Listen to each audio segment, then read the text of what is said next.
ஹரே கிருஷ்ணா.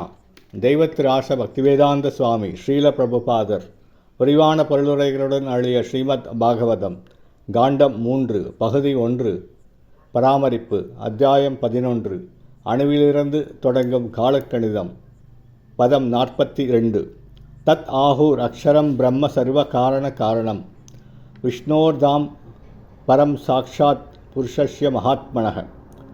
மொழிபெயர்ப்பு: ஆதலினால் முழுமுதற் கடவுளான ஸ்ரீகிருஷ்ணரே அனைத்து காரணங்களுக்கும் மூல காரணமாக விளங்குகிறார்.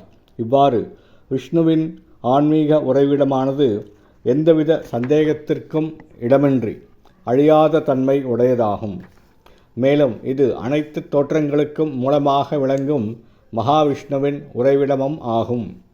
பொருளுரை: காரணக்கடலில் யோகநித்திரை புரியும் மகாவிஷ்ணு தனது சுவாசக்காற்றின் மூலமே எண்ணிலடங்கா பிரபஞ்சங்களை தோற்றுவிக்கிறார். இவர் பௌதிக உலகின் தற்காலிக தோற்றத்திற்காக மகத் தத்துவத்தில் தற்காலிகமாக மட்டும் தோன்றக்கூடியவர் ஆவார். அவர் பகவான் ஸ்ரீ கிருஷ்ணரின் அம்சமாவார்.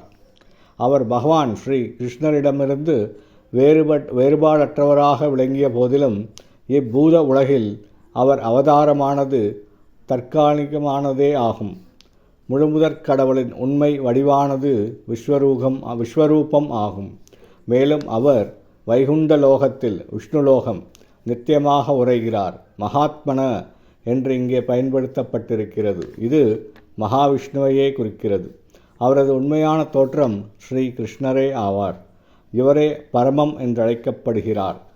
இதனை பிரம்ம சம்ஹிதையும் உறுதி செய்கிறது. முழுமுதற் கடவுளான கோவிந்தன் உண்மையில் பரமபுருஷ பகவானான ஸ்ரீ கிருஷ்ணரே ஆவார். இவரது வடிவம் சச்சிதானந்தம் ஆகும். இவரே எல்லா காரணங்களுக்கும் மூல காரணர் ஆவார். ஸ்ரீமத் பாகவதம் 3ஆம் காண்டத்தின் அணுவிலிருந்து தொடங்கும் காலக்கணிதம் என்னும் தலைப்பை கொண்ட 11ஆம் அத்தியாயத்திற்கான பக்திவேதாந்த பொருளுரைகள் இவ்வாறு நிறைவு பெறுகின்றன. ஹரே கிருஷ்ணா.